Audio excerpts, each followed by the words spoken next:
The morning sun crept through the curtains, spilling golden light across the quiet house. The air smelled faintly of coffee and old wood, the scent of years gone by.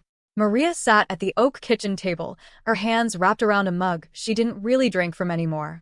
The cup had long since gone cold, but it gave her something to hold, something to fill the emptiness that had become her daily companion. 13 years had passed since she last saw her son, Kevin. 13 long, painful years of unanswered messages, birthdays spent alone, and holidays marked by silence. She had stopped counting the days, then the months, until even time seemed to fade into a blur of routine and solitude. She had not always lived in this large, peaceful home. Once, she and her husband struggled to keep food on the table. They had dreams, but life hadn't been kind. Her husband died early, too early, leaving her and Kevin to face the world alone. She had worked 2 jobs, sometimes 3, cleaning offices at night and sewing clothes in the morning, doing everything she could to give Kevin a better life. But success had a strange way of turning into loneliness. When Kevin grew up, he grew distant. He blamed her for everything, for not giving him enough, for being too strict, for embarrassing him with her simple clothes and calloused hands. When he left home at 20, he said words she could never forget. "I don't want to be like you. I'm done with this life, and I'm done with you." Those words broke her. For years, she tried to reach out. She called, texted, wrote letters he never replied to. Eventually, she stopped. People said time heals, but time only taught her how to live with the wound. Then slowly things changed. The small sewing work she did for extra cash grew into something larger. Her designs caught attention, first in her neighborhood, then across the city. A friend introduced her to a boutique owner who admired her handmade quality. Within a decade, Maria became known for her elegant, timeless clothing line, something she had built entirely with her own hands. She never flaunted her success. She bought this quiet house on the hill not to show off, but to find peace. Her days were filled with gentle rhythm, tending to her small garden, talking to the flowers as if they could listen, walking her old dog Max, and occasionally helping the local charity with donations. People admire her grace, but they didn't see the ache behind her smile. Every night before bed, she looked at a photo, a young boy in her arms, grinning, chocolate on his face. Her son, her everything. And then, one rainy afternoon, everything changed. The doorbell rang. Maria rarely had visitors. Startled, she wiped her hands on her apron and walked toward the door, Max barking softly beside her.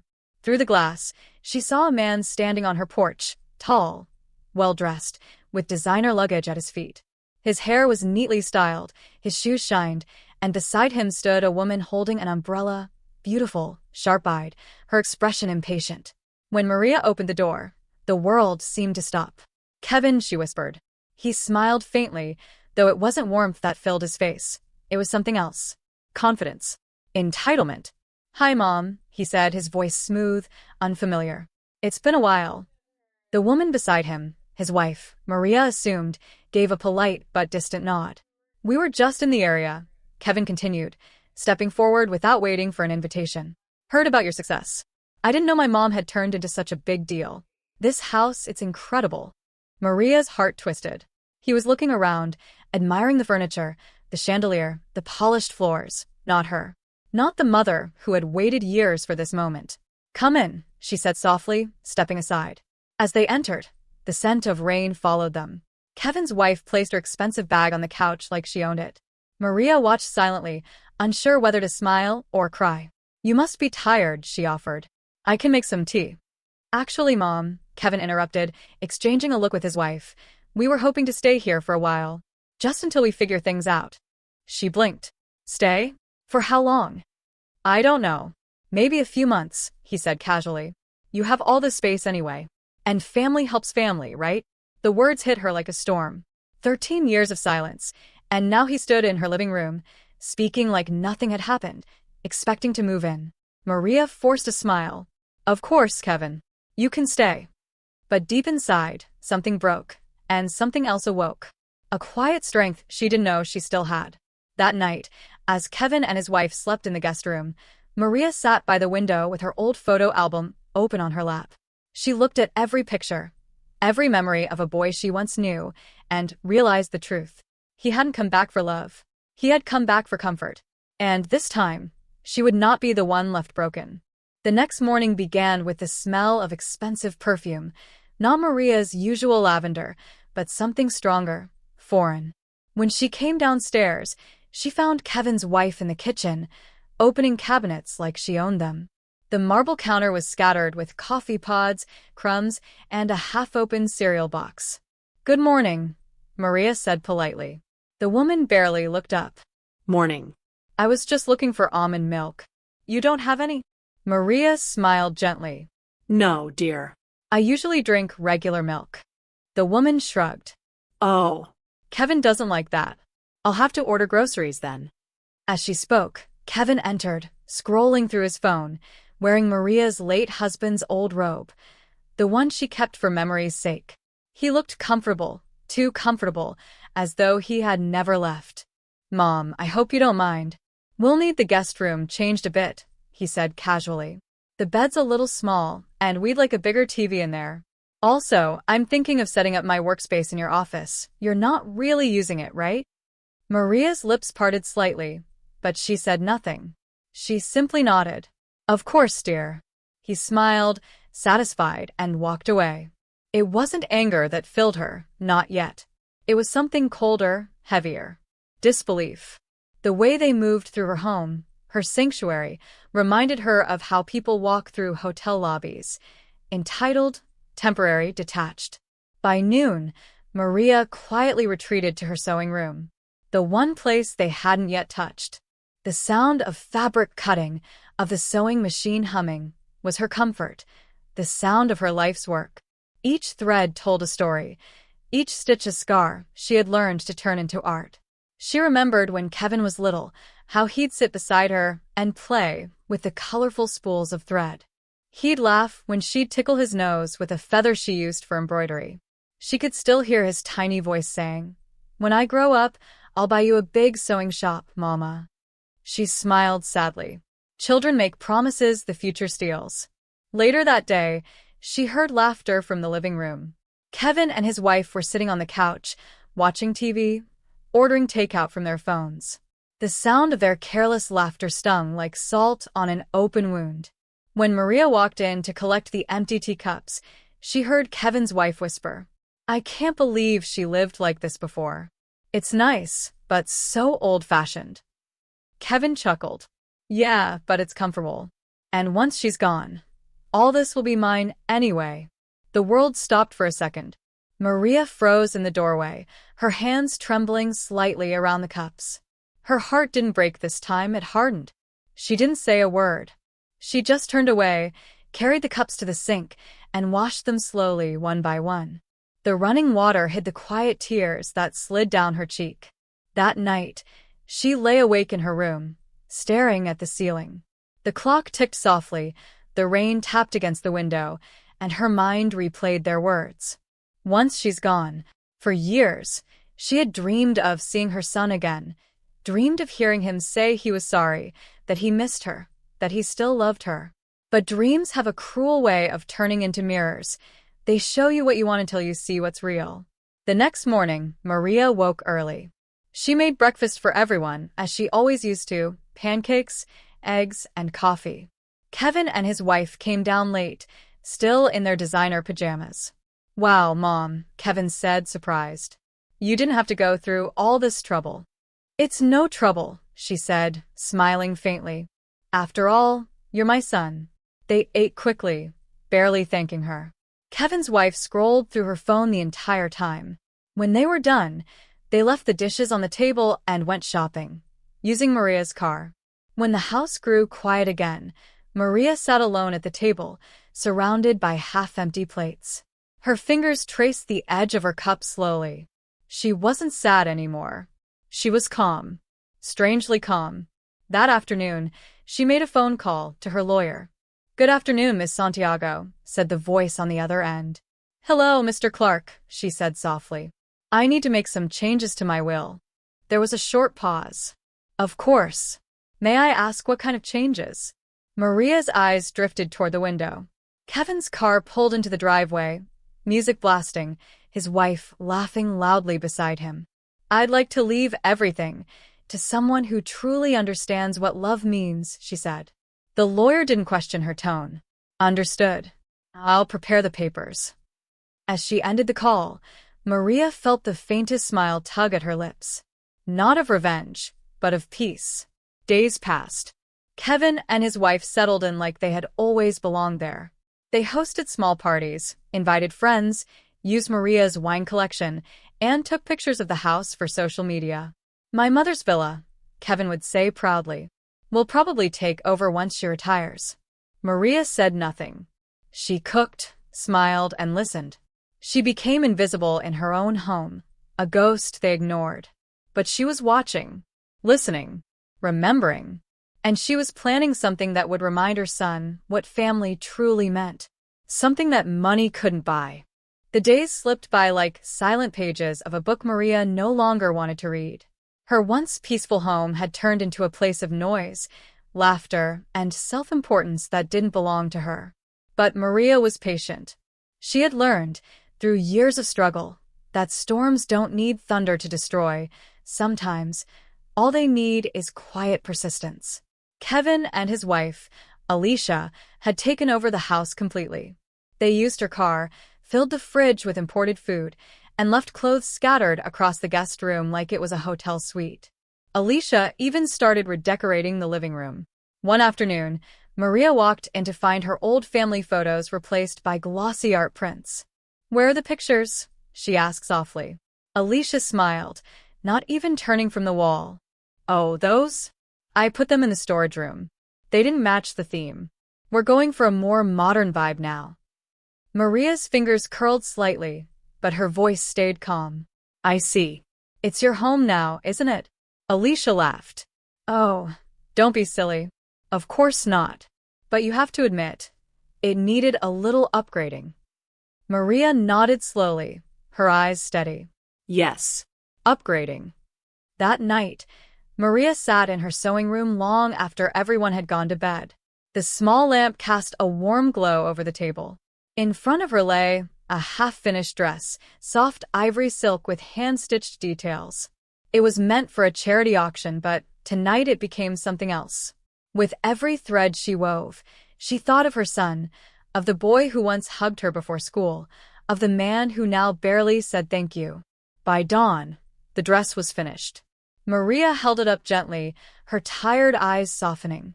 "Beautiful," she whispered, though she wasn't sure if she meant the dress or the peace she felt inside. The next morning, Kevin found her in the kitchen, sipping tea. "Mom," he began, smiling, "so, we've been thinking, it might be easier if we just stayed here permanently. You don't really need all this space, and it'd be nice for you to have company." Maria looked at him quietly, her face unreadable. "You want to live here forever?" Kevin nodded, confident. "Yeah. We could even manage the house for you. Make things easier." Maria tilted her head. "How generous of you." He grinned. "Of course. I mean, we're family." Maria's lips curved faintly. Family. The word echoed in her chest like a whisper from another life. That afternoon, she began her quiet plan. She didn't confront them, didn't argue, didn't cry. Instead, she started giving them exactly what they wanted: comfort. She cooked their favorite meals, cleaned the house, smiled when they ignored her. She even handed Kevin her car keys one morning without hesitation. "You're the man of the house now," she said with a smile. Kevin beamed. "Finally, you get it, Mom." But behind that gentle smile, Maria was miles ahead of them. One evening, while they were out with friends, Maria made another phone call, to her lawyer again. "Mr. Clark," she said, "I want to finalize the donation details." "Are you sure?" he asked gently. "That's your entire estate." "Yes," she said firmly. "It's time it goes where it belongs, to people who understand gratitude." When she hung up, the house was silent again. She walked through each room slowly, remembering every corner. The photographs that used to hang on the wall now lay stacked in boxes. She smiled at one picture, Kevin, 10 years old, holding a cake he had baked for her birthday. "To the best mom in the world," the icing had said. She touched the photo gently.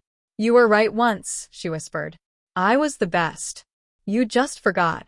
Days later, Maria called Kevin and Alicia to the dining room. The table was set beautifully. Candles, fresh flowers, crystal plates. Kevin looked suspiciously at the display. "What's the occasion, Mom?" "A celebration," she said warmly. "I've made a decision about the future. I wanted you both to be the first to know." Alicia's eyes sparkled. "Oh, that sounds exciting." Maria smiled, her expression unreadable. "It is." As they ate, Kevin began to talk about investments, real estate, and how they could expand her business. Alicia chimed in about modernizing her brand and hiring a marketing team. Maria listened quietly, nodding now and then. When dinner ended, she stood slowly and handed Kevin an envelope. "This is for you," she said softly. Kevin's eyes lit up. He opened it. Inside was a single piece of paper. "What's this?" he asked, confused. "It's a transfer document," Maria explained calmly. "I've donated my company and assets to the Women's Shelter Foundation. They'll use it to help single mothers start new businesses." Kevin froze. "You what?" Alicia's mouth fell open. "You gave everything away?" Maria nodded, still smiling. "Everything that mattered, yes." "Mom, that's insane," Kevin shouted. "You can't just throw away our inheritance." Her expression didn't change. "Our inheritance?" she repeated quietly. "You cut me off for 13 years. You never called, never asked if I was alive. And now you think you're entitled to my life's work?" Kevin's face reddened. "We're family." Maria's tone turned to steel. "Family isn't built on blood. It's built on love, respect, and time. And you gave me none of those." The silence that followed was heavy. Kevin's anger cracked into disbelief, then guilt, then silence. Alicia looked away, uncomfortable. "You'll regret this," Kevin muttered finally. Maria took a slow breath. "Maybe. But I've lived with worse regrets than doing the right thing." Then she stood, collected the plates, and walked away, leaving them in the quiet echo of their own choices. That night, she packed a small bag, took her old car, and drove to a quiet beach town an hour away, a place she used to visit with Kevin when he was little. She checked into a small inn overlooking the ocean. As she sat on the balcony, watching the sun dip below the waves, she felt something she hadn't felt in years: peace. For the first time, she wasn't waiting for anyone. She wasn't hoping for an apology or a miracle. She was free. And sometimes, freedom is the greatest lesson of all. It wasn't just empty, it was hollow. The air felt heavier, the walls echoed too loudly, and even the clock seemed to tick slower. Kevin sat at the kitchen table, staring at his coffee that had gone cold. Across from him, Alicia scrolled through her phone silently, pretending not to notice his expression. "She'll come back," Alicia said finally. "Old people always do. She's probably staying with some friend to make a point." Kevin didn't reply. His mind replayed the look in his mother's eyes. Not anger, not hatred, just calm disappointment. That silence was worse than any yelling could have been. He remembered the last words she said before walking away. "Family isn't built on blood. It's built on love, respect, and time." The words echoed like thunder in a storm that had finally reached him. The realization. A few days later, Kevin received a call from Mr. Clark, Maria's lawyer.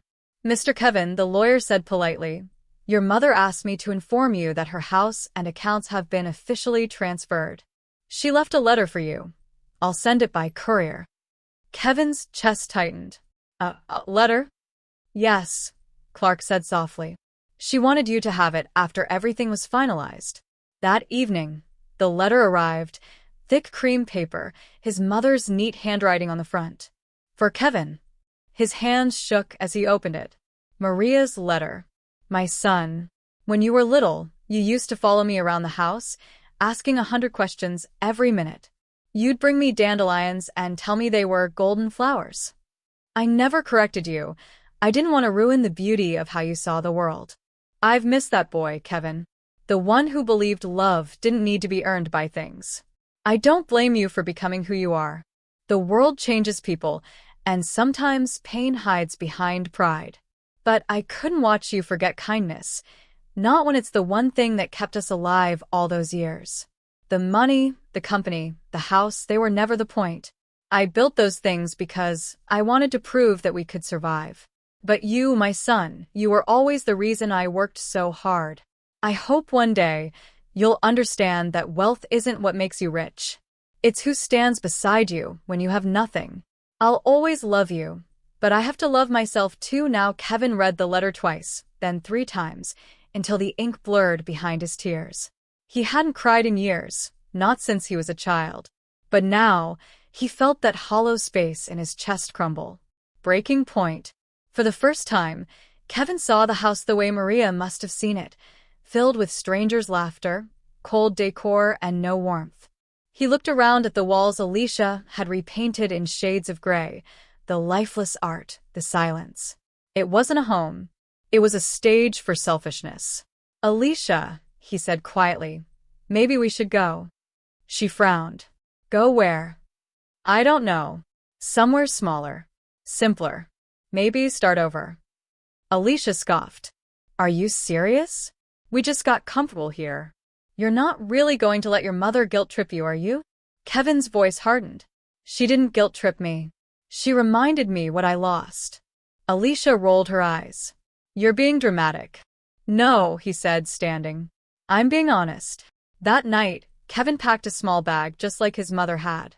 He didn't even argue when Alicia shouted after him. For once, he didn't need to. He was tired of noise. He wanted peace. Kevin drove through the night, the same way his mother had days before. He didn't know where to go until he remembered a place. A quiet beach they used to visit every summer, where he'd built sandcastles and chased the waves while Maria laughed in the sunlight. When he arrived, the sun was setting, soft orange melting into blue. He saw a small inn at the corner of the shore and parked outside. The wooden sign read Sea Breeze Inn. Inside, the scent of sea salt and old wood filled the air. At the front desk sat a kind older woman. Good evening, she said warmly. Checking in? Kevin nodded, his voice low. Yes, please. Just for a few nights. As he filled the form, the woman glanced at him. You look tired, dear. The sea's good for that. Helps people find what they've lost. Kevin smiled faintly. I hope so. He took his room key and climbed the stairs, only to stop halfway. There, through the open door of the lounge, he saw a familiar figure sitting on the balcony, facing the sea. Her silver hair glowed in the last light of dusk. His breath caught. Mom? Maria turned slowly, her eyes widening in surprise. For a moment, neither spoke, just the soft crash of waves in the distance. Then Kevin stepped forward. I didn't come for money, he said quietly. I came for you. Maria looked at him, her son, older, tired, but finally real. Kevin, she whispered. Why now? He swallowed hard. Because I forgot who I was. You reminded me. Maria's eyes glistened, but her tone was steady. Do you know what I wanted most in this world? He shook his head. Not wealth. Not a company. I just wanted my son to come home. Not to my house, but to himself. Kevin stepped closer, tears forming again.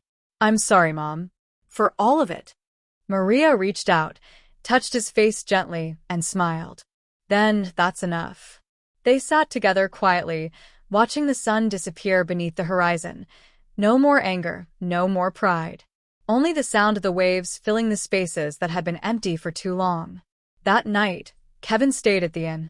In the morning, Maria took him to the women's shelter she had built, bright, full of laughter and hope. He watched the women working, sewing, learning, the same way Maria once started. For the first time, he saw what her legacy truly was. Not money, not success. Change. As they stood outside, Kevin turned to her. Can I help? Maria smiled. If you're ready to work, not take. He nodded. Then I'm ready. That was the beginning of a new chapter neither of them had expected. Sometimes it takes losing everything to find what's been missing all along. The morning air at the women's shelter carried a kind of peace that Kevin had never felt before. The scent of freshly baked bread, the faint hum of laughter, and the rhythmic sound of sewing machines filled the space like a song of life. Maria walked beside him slowly, explaining how everything worked: the classes, the small kitchen, the daycare where mothers left their children while they learned new skills. Each corner of the place felt alive with purpose. "These women come here with nothing," Maria said softly. "Some were abandoned, some escaped cruelty, some just needed someone to say, 'You can start again.'" Maria led him into a small back room filled with supplies. "If you're serious about helping," she said, handing him a pair of gloves, "we start here." Kevin blinked. "Here? Doing what?" "Cleaning," Maria said simply. "Everything begins with work." He hesitated. Old habits fought back. He had been used to delegating, not doing. But then he looked at her, at the quiet strength in her eyes, and he nodded. "All right. Show me where to start." For the next few hours, Kevin scrubbed floors, moved boxes, repaired shelves, and hauled sacks of rice into the kitchen. His muscles ached, his palms burned, and sweat dripped down his back. But for the first time in years, he felt useful. Not rich, not powerful, just alive. As he worked, the women occasionally stopped to watch. One of them, a middle-aged woman named Farah, smiled kindly. "You're Mrs. Santiago's son, right?" Kevin wiped his forehead. Yeah. "Trying to make up for lost time." Farah nodded. "Then you're in the right place. We all came here to start over." Her words stayed with him long after the workday ended. Kevin nodded silently. He looked at the women stitching fabric, painting pottery, organizing shelves. They smiled, not the fake smiles he had seen in business meetings, but real ones, raw and full of light. He realized this was what his mother had built, a kingdom of second chances. Weeks passed. Kevin stayed in a small room at the shelter, refusing to go back to the mansion. Each day, he worked, repairing broken sewing machines, delivering supplies, helping with paperwork. The women began to trust him, tease him, even laugh with him. He learned their stories. One woman had fled an abusive husband. Another was raising twins alone after being abandoned. They had suffered more than he ever had, yet they smiled more than he ever did. Maria watched from a distance. She didn't praise him openly. She didn't need to. She saw the change in his posture, in the way he spoke gently now, in the way his eyes softened when he listened. One evening, after everyone left, Maria approached him in the garden behind the shelter. The sun was setting in streaks of pink and orange, and Kevin was watering the plants silently. "You're doing well," she said quietly. Kevin looked up. "I still feel like I haven't done enough." "Maybe that's the point," she replied. "Some debts aren't repaid. They're lived differently." He nodded, understanding. Then he turned to her. "Mom, do you think you can forgive me?" Maria smiled faintly. "I forgave you the day you came looking for me. But forgiveness isn't the end. It's the beginning." Months turned into a year. Under Maria's guidance, Kevin helped expand the shelter into a training center. He reached out to his old contacts, not for profit, but for partnership. Several companies agreed to hire women from the shelter for fair wages. The project grew. So did Kevin. He had once believed money was a fortress. Now he saw it as a bridge. He no longer lived for luxury but for legacy, the kind that made life better for others. Maria watched her son standing beside her at the ribbon-cutting ceremony for the new center. Reporters snapped photos, but Kevin kept his hand low, letting Maria hold the scissors. When the ribbon fell, applause broke out, and Maria whispered, "This is what I dreamed of, not wealth, but worth." Kevin's eyes filled with tears. "You gave me both," he said quietly. One quiet evening, Maria sat on the porch of the shelter, wrapped in a shawl. The stars blinked above, and the sea whispered beyond the hills. Kevin sat beside her, 2 cups of tea between them. "Do you ever regret forgiving me?" he asked. Maria shook her head. No. "Regret is for those who stop growing. You learned. That's all a mother could ever ask." Kevin smiled, a gentle peace in his eyes. "Then let me take care of you now." Maria chuckled softly. "You already are, by taking care of others." They sat in silence for a while, not the old silence of distance, but the new one of understanding. Years later, when Maria passed away peacefully in her sleep, the shelter was renamed Casa de Grace, the house Maria built. At the ceremony, Kevin stood before a crowd of women, children, and volunteers. His voice trembled slightly as he spoke. My mother taught me that love isn't about what you take, it's about what you leave behind. She didn't leave me a fortune. She left me a purpose. And that's more than any treasure. The audience applauded softly, many with tears in their eyes. That night, Kevin walked through the quiet halls of the shelter, past the sewing rooms, the kitchen, the classrooms. Every corner whispered his mother's name. He stopped by a small framed photo of her, smiling, needle in hand. You were right, Mom, he whispered. Home isn't a place. It's a heart you never stop returning to. And years later, Kevin became the director of several community centers built under his mother's foundation. He trained others, mentored young people, and shared his mother's philosophy. Kindness is wealth no thief can steal. One afternoon, a little girl from the shelter ran up to him, holding a dandelion. Uncle Kevin, look. A golden flower. He froze for a second, then smiled. The same smile his mother once had. It's beautiful, he said softly. And in that moment, he realized that life had come full circle. The boy who once forgot his roots had finally planted new ones, deeper, stronger, and kind.